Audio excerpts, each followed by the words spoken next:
Kenneth Wallace. I'm Hank's nephew. He was my hero from the time that I can remember anything. From the time I can remember anything until right now. He's always been my hero. And when I grow up, I want to be my Uncle Hank. So I want to thank you all for being his friends and making his life complete and better, because you guys are the ones that showed him love, and I appreciate it so very much. Rabbi Aronson is going to lead us in the service, and then in a little while we're going to share some memories that we have of each other and have some remarks, and then we'll have more as the day progresses. And I have a fantastic little biography about his work and everything that I found in his apartment that he wrote with his own hand just recently. So I'm going to read that as well, but I just want to thank you so much for coming. Thank you. So I'm Rabbi Dan Aronson. I'm very privileged to be here. Obviously, I did not know Hank in his lifetime, but just over the past 48 hours, I've gotten to know him pretty well in his death. I thought what we would do is a collection today of some readings from the Old Testament, as well as some more contemporary readings, and conclude with a traditional Jewish memorial prayer. Now, I do have handouts. I did not know how many to make, and I didn't know how much ink was in my printer. So people, I know that no one over this section got them, so if people can share, I think that would be appreciated.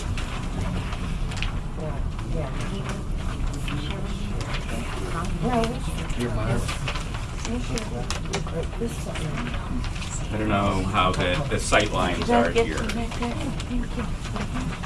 So,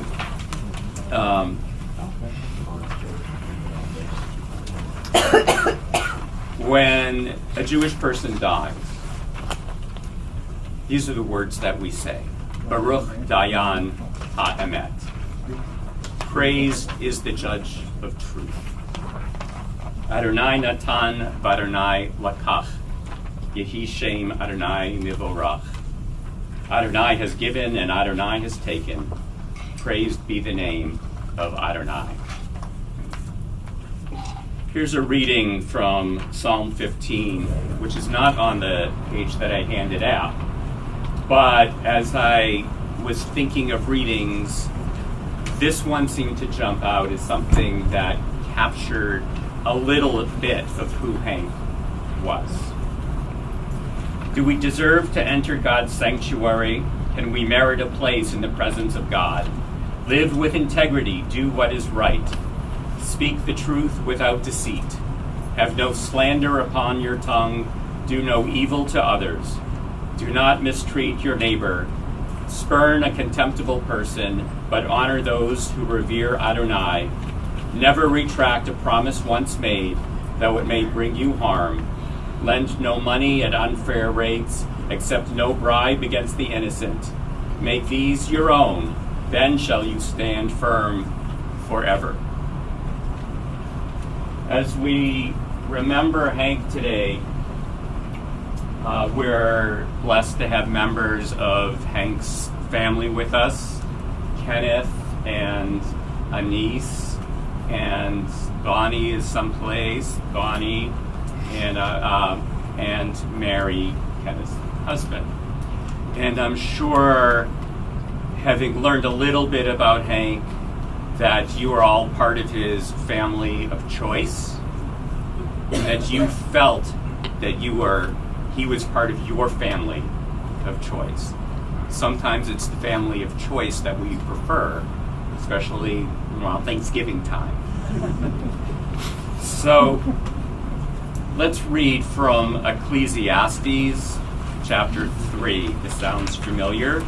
I understand there are some musicians here. Maybe after you can enjoy this in song.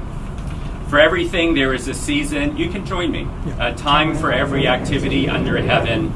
A time to be born and a time to die. A time to plant and a time to harvest. A time to kill and a time to heal. A time to tear down and a time to build up. A time to cry and a time to laugh. A time to grieve and a time to dance. A time to scatter stones and a time to gather stones. a time to embrace and a time to turn away, a time to search and a time to quit searching, a time to keep and a time to throw away, a time to tear and a time to mend, a time to be quiet and a time to speak, a time to love and a time to hate, a time for war and a time for peace. Here's a poem by a very prominent Israeli poet who just went by the name Zelda. And this is a translation by Marcia Lee Falk. Each of us has a name given to us by God and given to us by our father and mother. Each of us has a name given to us by our stature and our way of smiling and given to us by our clothes. Each of us has a name given to us by the mountains and given to us by our walls. Each of us has a name given to us by the planets and given to us by our neighbors. Each of us has a name given to us by our sins and given to us by our longing. Each of us has a name given to us by our enemies and given to us by our love. Each of us has a name given to us by our fast days and given to us by our craft. Each of us has a name given to us by the seasons of the year and given to us by our blindness. Each of us has a name given to us by the sea and given to us by our death and given to us by our trespasses and our dog and our 80s haircut and our love for talking and our love for loving. An unending love. We are loved by an unending love. We are embraced by arms that find us even when we are hidden from ourselves. We are touched by fingers that soothe us even when we are too proud for soothing. We are counseled by voices that guide us even when we are too embittered to hear. We are loved by an unending love. We are supported by hands that uplift us even in the midst of the fall. We are urged by the eyes that meet us even when we are too weak for meeting. We are loved by an unending love. Embraced, touched, soothed, and counseled. Ours are the arms, the fingers, the voices. Ours are the hands, the eyes, the smiles. Ours is our friend Hank, our family member Hank. We are loved by an unending love. On the back of the page, at the top, it says remembrances. So a number of people are prepared to speak. We'll invite them to speak, and then we'll do our concluding prayers, and I suspect that there are others who would like to share their memories as well after that. So, let's begin with Stephen Markowitz. Stephen? Today we're here to remember and celebrate the life of Hank Subotnik. But first, I must confess that in the 55 or so years that I've known Hank, it's taken me the better part of 45 years to learn him as Hank and not as Henry, the guy we grew up with. Henry and I became quick friends in the 4th grade when I moved to Coulter Elementary. Henry and Steve Naklis recruited me into the cool group, and by cool, I mean the group that kicked butt of the less cool group every day at lunchtime.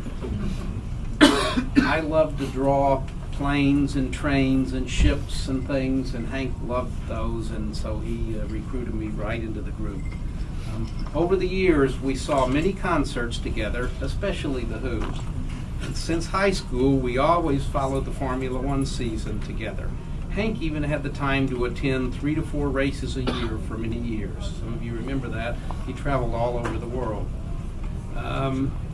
I have fond memories of driving to Dallas in July of 1984 with Hank and two other friends to attend the one and only Dallas Grand Prix. Picture four 32-year-old men running around all weekend acting like little boys, looking at all the fast cars and the beautiful people. We didn't even notice that it was 106 plus degrees out. We were just out there all day and all night. We went through close times and distant times as our lives progressed, but we were always friends and we were always ready to catch up on what we had missed since we last got together. Hank retired shortly after I did, and we really enjoyed the opportunities to get together more often for concerts, meals, helping with errands, and of course, Hank's daily coffee at City Center. Hank and Skip were there almost every evening, where they hung out at one of the tables in front of Suite. Hank enjoyed his coffee, and Skip attracted many admirers who wanted to pet his very fuzzy fur. Hank was getting ready to head to New Jersey for a week to relax and visit with his cousin about his plans to fix up his condo, sell it, and move on. We spoke about getting together for lunch one day, and since we were visiting New York City at the same time, I happened to come across a street bagel vendor, Hank's Bagels, and a big picture on the side that said, have a bagel with Hank. So I sent that picture to Hank and Steve and said, see, we can all get together here for lunch. But unfortunately, it wasn't meant to be. When I sent that text and picture, Hank sent a last communication I had from Hank. All it said was love it and a bunch of emojis. And then Steve had a voicemail from Hank about the same time. He had done a little work to help Hank, and Hank left him a very brief but very meaningful and to the point voicemail that made a point to go over and over about thanking Steve for the work he did for him. And that was Hank. It's just the way he was. He was very considerate, very thoughtful, but also very sincere. Hank was sincere. Hank was direct and to the point. Hank was learning to love life again. Hank was loved by many. Sorry. He was taken too soon. Hank will be missed. He'll leave a big hole in many hearts. So, not a lot of people know that my middle name is Henry. When I was a little boy, my two older brothers decided that it would be a lot of fun to call me Henry in public, because Henry's not the coolest of names. Soon, like throughout my childhood, my brother's friends, and then my friends, and then my parents' friends started calling me Henry, and then a number of them also started to call me Hank. So I didn't actually know that his name was Henry, so I can kind of empathize and sympathize with him. Next, I would like to invite Kenneth to share your comments. Once again, I thank you. I need to ask somebody a favor, some guy who's older like me. Do you have some reading glasses? Because I didn't bring mine. There we go. Don't everybody stand up at once. There we go. Thank you. Oh, that is perfect. So am I. Okay. So we actually found this, and Hank had just written this not too long ago. And it's basically his own little biography. And it was sitting right on his dining room table. And it's just really cool. And it talks basically about his work life. It does kind of puff him up a little bit. I know that's probably a big surprise. He really comes across as a Superman here. So I just want to let you know, I didn't have to embellish. He did it all. So these are Hank's words. He said, "It all began in Houston in the fall of 1975 in a small indie station located in Highland Village on Westheimer, just inside the 610 loop. As strange as it was, K-Dog, Channel 26, was Houston's first 24-hour station and the first to air Spanish programming. Station IDs aired, ending with the sound of a dog barking. I was among 3 applicants vying for one position. Working all 3 of the shifts, the winner would be chosen by the current staff. Mitt Dooley, formerly of Channel 2 fame, was the master control room supervisor. Chosen by an overwhelming margin, I was hired for my first full-time job in television. I was 23 years old, out 1 year of UT Austin. Channel 26 was owned by Crest Broadcasting, its only station. Several years later, it was sold to Metro Media Group, and the call letters were changed to KRIV, where I remained for 5 years. Today, it's Houston's Fox affiliate. It was during this period that success came rapidly to the rising young star. He actually wrote this about himself, okay? Goodness gracious. It's true. But I still want to be him when I grow up. With that, she says I am. That's my wife, she would know. With a recommendation from Mick, I landed a part-time freelancing gig at the Summit, later renamed the Compact Center, and now Lakewood Church. The company was Mobile Color Houston, Austin, and Dallas. It would later become John Crow Productions, working about 16 events each month that would include Rockets basketball, Arrows hockey, rock concerts, and special events, and it would occupy my nights for the next 10 years. Other freelance jobs with Crew Call and Mitt Dooley and Kim Elston Enterprise included sports events with ABC and ESPN. Production work with Dan Ammerman Productions and Perlman Production came along as well. After 5 years at Channel 26, I left and joined KTRK Channel 13 here in town. The first 3 years in Master Control, the next 2 years in their news department, where I joined the ENG group. I guess that's engineering group. Okay, yeah, I don't know the lingo. I really did love news and engineering, and soon realized that this is what I was really wanting to do. I had now worked in television for 10 years. In the summer of 1985, I got what would be the biggest break of my life. Satellite trucks were the new technology. KPRC had the first one in town. I was given the opportunity to run that truck, and although I didn't know at the time, found out what would become home for the next 31 years. The first 21 of those years were spent in the news department, and the chance to work with the coolest and most talented and creative reporters and photographers ever. To me, that group of men and women were second to none and always will be. It gave me the chance to cover some of the biggest news, weather, and sports stories of that time. With that remote trucks pretty much automated, and with the photographers running them for the last 10 years, I've been back in master control. Tonight is my last night at KPRC. In a few hours, I will be officially retired. Funny, in a way, and as strange as it may seem, I will finish my career in the same place that it all began, at that Indy at Westheimer back in 1975.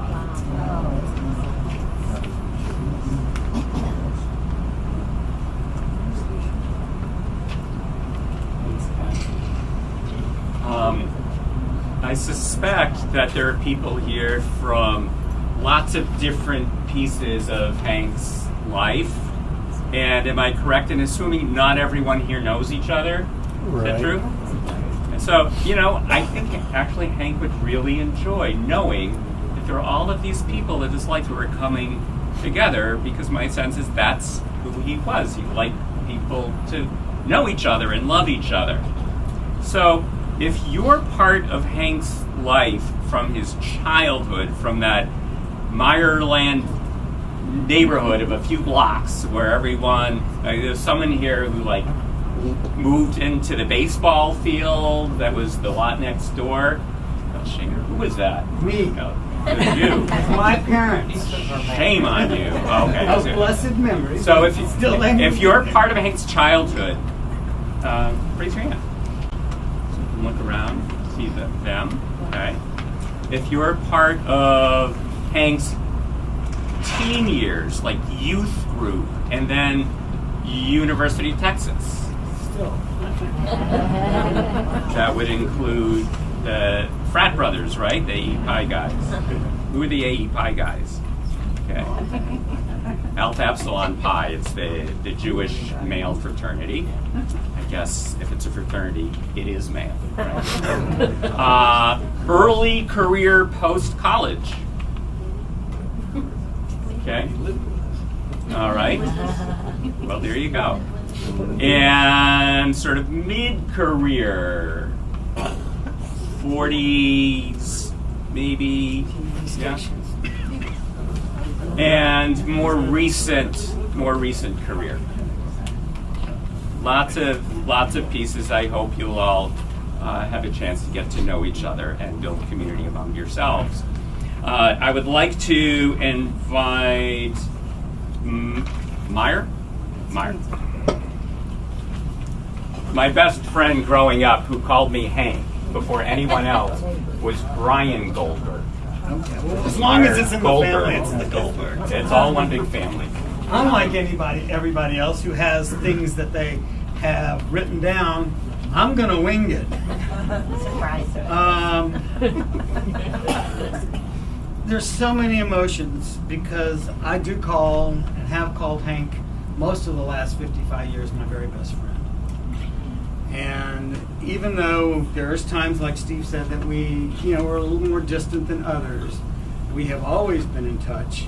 We have always kept up. We have gone through heartbreaks together, me with his with mine, and well, I know she's here, but we were best.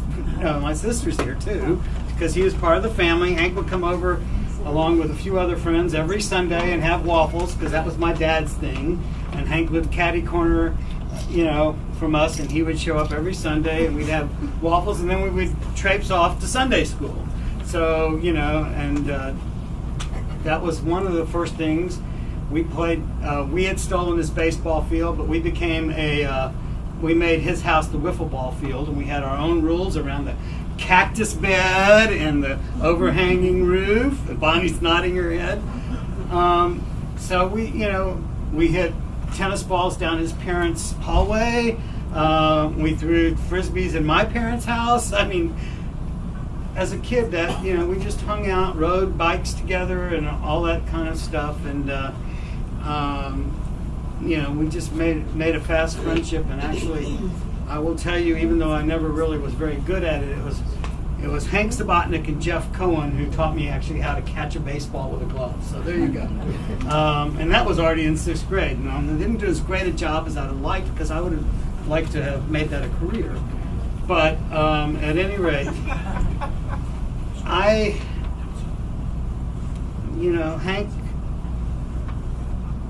I went to my rabbi Friday in Lubbock, and we have a rabbi part-time, believe it or not. We have a synagogue and everything in there. Because I just needed to vent, and I needed to talk, and I needed to go through it. And so she asked me about Hank and his in Judaism. And I said, well, after Hank's first marriage, he got divorced. He never wanted to go to synagogue or belong again. He would go for bar mitzvahs and weddings and brises and funerals if they were there, but just as being a member, he didn't. So she said to me, so I said, I guess he really didn't have a relationship with God.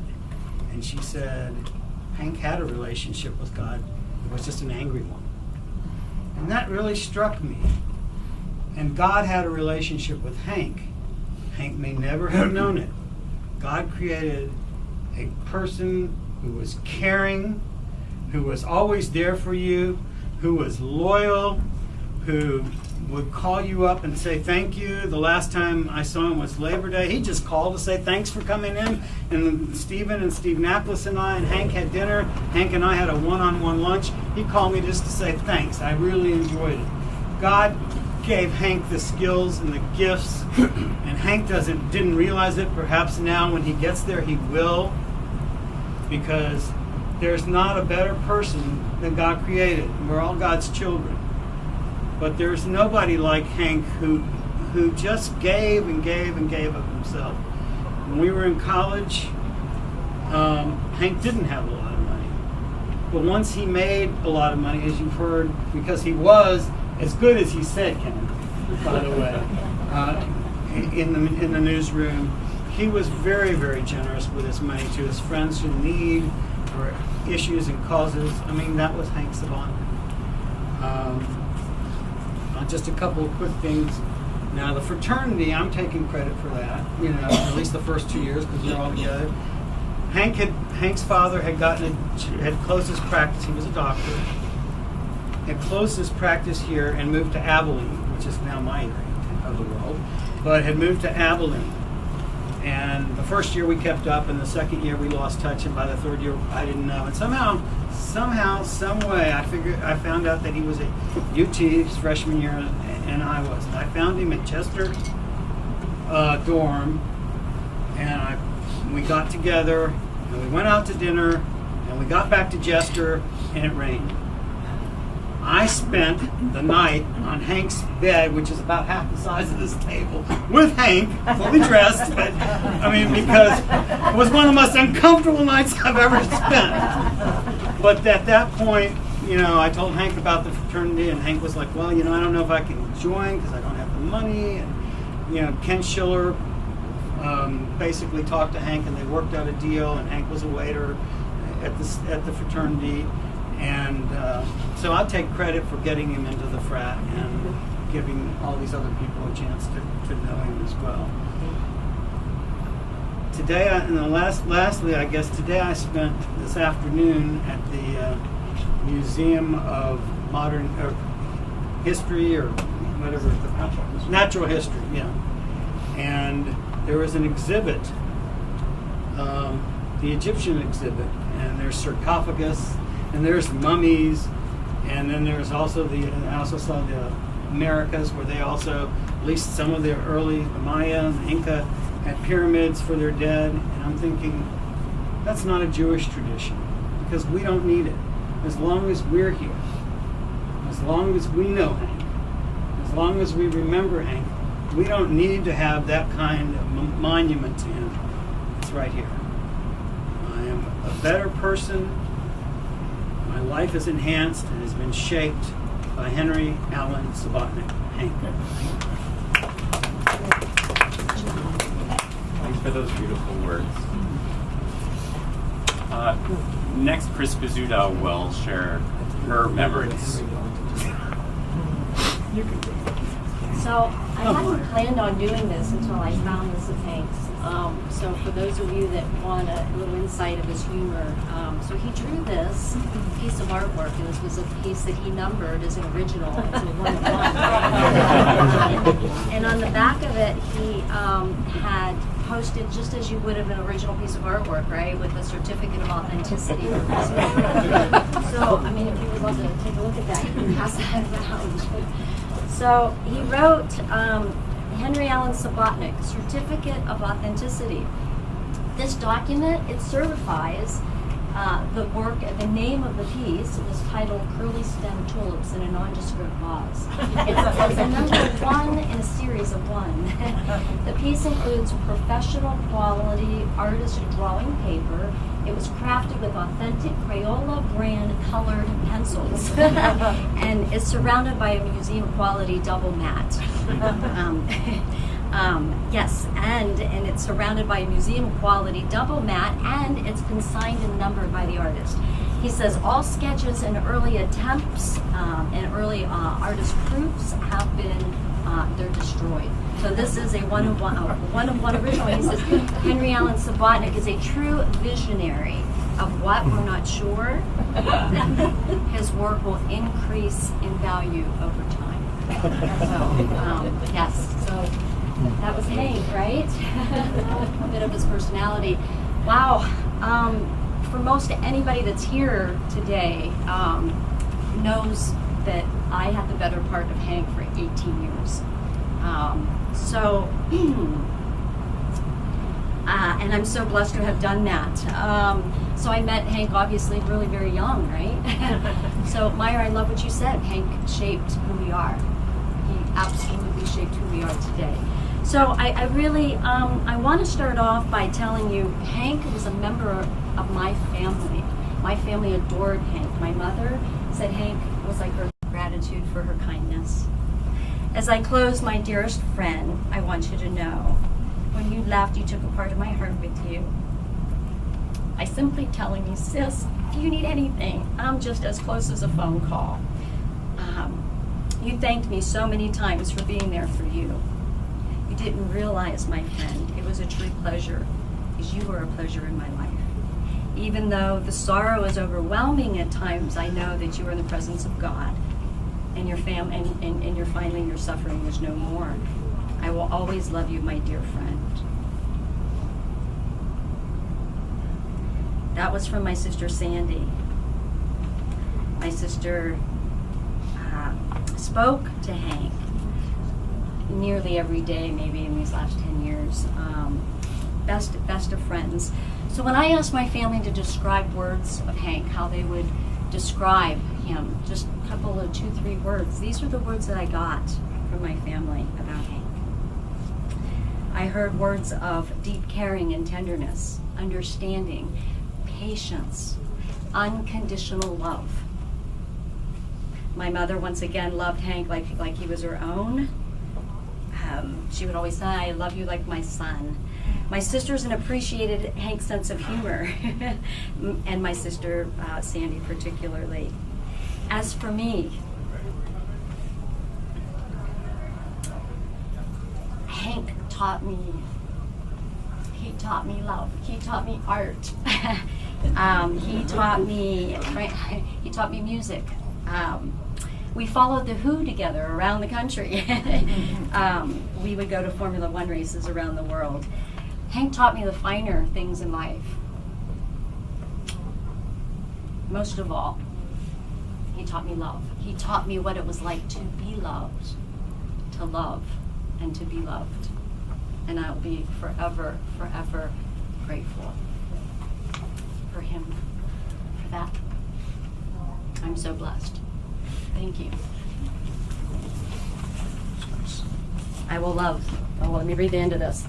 I will love you and I will forever be grateful in this lifetime for his love. Thank you. An unending love. Unending. Yes. Beautiful. Thank you. I'd like to invite Steve Naklis. Thanks. I want to thank all of you so much for being here. You all too. Just can't see you. Hank would be quite thrilled.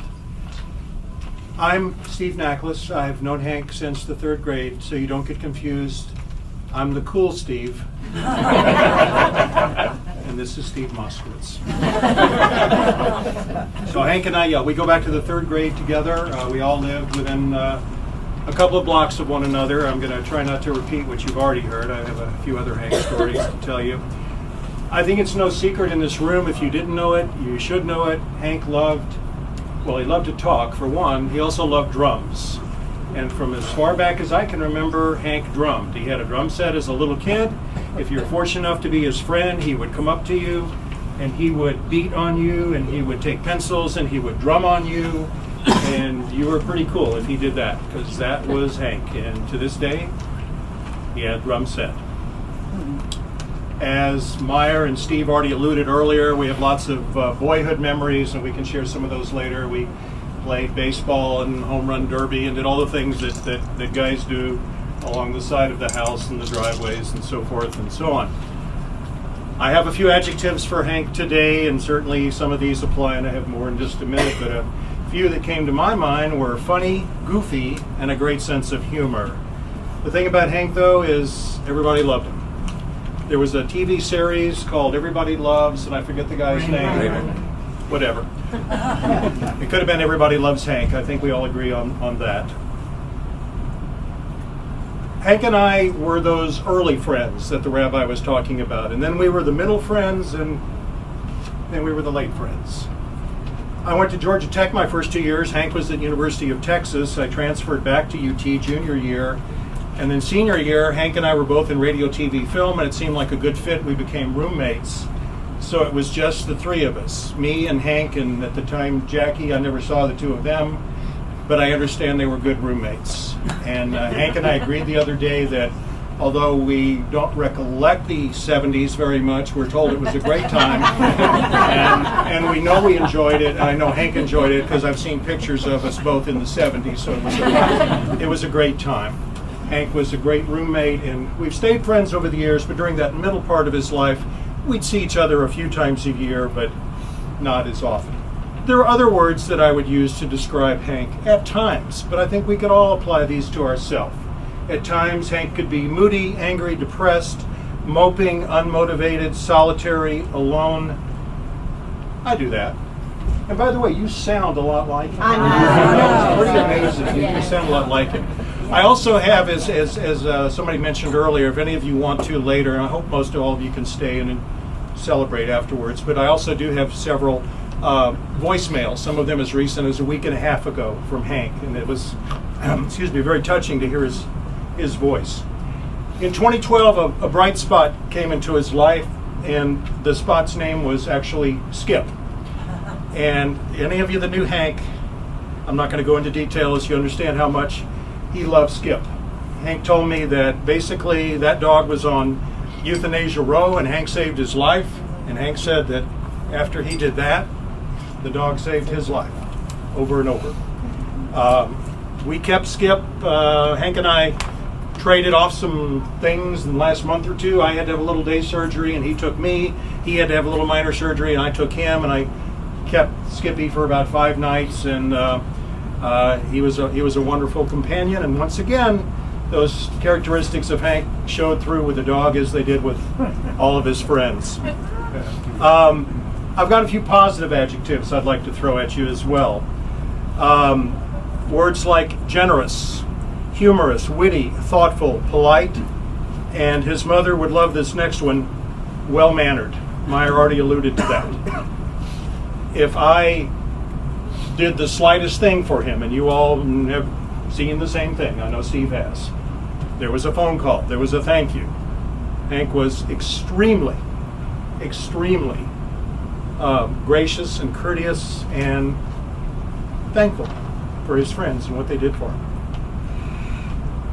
So I'm essentially one of Hank's oldest friends, I think that's safe to say, but I also realized recently I'm one of his newest friends, because where Meyer and Steve have kept up with him on a very regular basis, I didn't keep up with Hank a lot over the years. And then about a couple of years ago or less, Steve and Hank had already retired. I hadn't. I had to work. And they'd be on the phone together, calling me on the speakerphone, when are you going to retire? Oh, I don't know. You need to come play with us. You need to go to lunch. We need to go slot car racing. We need to do stuff. We need to have fun. And I realized after I retired, which I did in April, that hanging out with Hank and Steve was a lot like being back in school again without the school.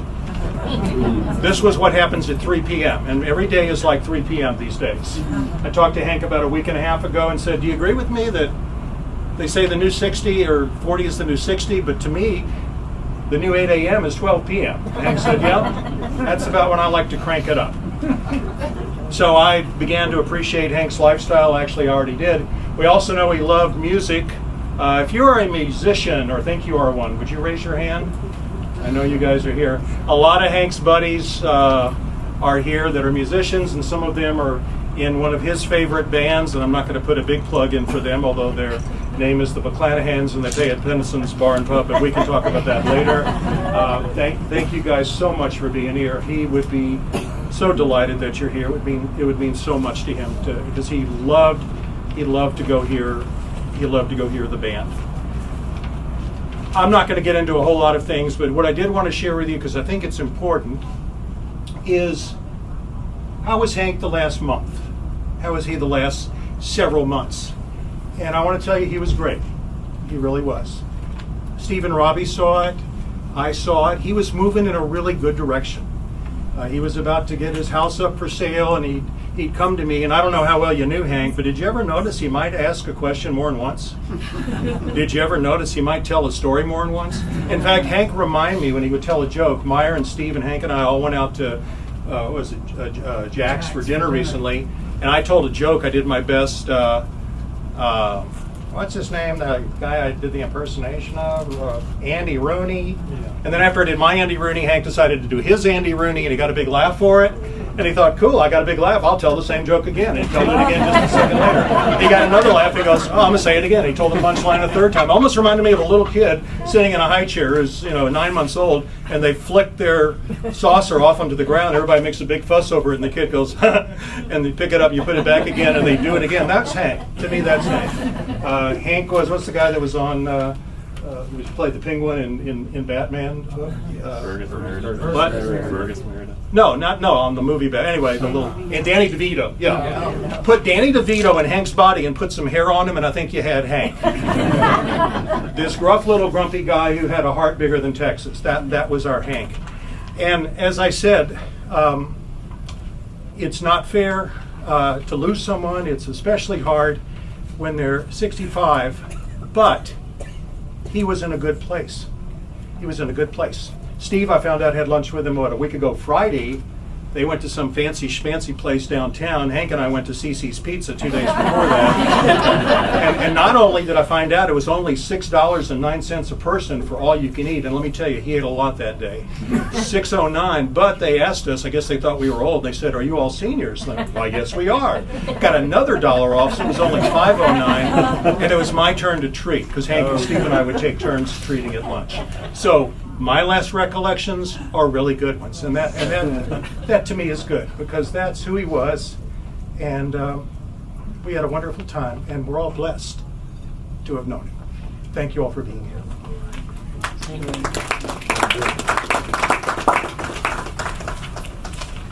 And I'd like to invite you all to rise as we together recite Psalm 23, and then I will chant the prayer El Male Rachamim, and then we will read it together in English. I just realized the English I put down here, where it says Hebrew name of deceased. Would you just say? Yeah. The Lord is my shepherd, I shall not want. He maketh me to lie down in green pastures. He leadeth me beside the still waters. He restoreth my soul. He leadeth me in the paths of righteousness for his name's sake. Yea, though I walk through the valley of the shadow of death, I will fear no evil, for thou art with me. Thy rod and thy staff, they comfort me. Thou preparest a table before me in the presence of mine enemies. Thou anointest my head with oil. My cup runneth over. Surely goodness and mercy shall follow me all the days of my life, and I will dwell in the house of the Lord forever. El Male Rachamim, Shochein Bamromim, Hametzei Menucha Nechona, Al Kanfei Hashchina, B'ma'alot Kedoshim U'Tehorim, Kizohar Harakia Mazhirim, Et Nishman Chanoch Ben Natan Shehalach Le'olamo, Began Eden Tehei Menuchato, V'chein Bal Harachamim, Hastireu b'seitek nafecha le'olamim, Vitzror achayim et nishmato, Adonai hu nachalato, V'yanuach v'shalom al mishkavo, V'nomar Amen. We read the last paragraph. Exalted, compassionate God, grant infinite rest in your sheltering presence among the holy and the pure to the soul of Hank Subotnik, who has gone to his eternal home. Merciful One, we ask that our loved one and friend find perfect peace in your eternal embrace. May his soul be bound up in the bond of life. May he rest in peace, and may his memory forever be a blessing to us and all the world. And let us say, Amen. That concludes our service. Thank you, everyone, for being here and for giving me the privilege of being here with you. Thank you, Rabbi.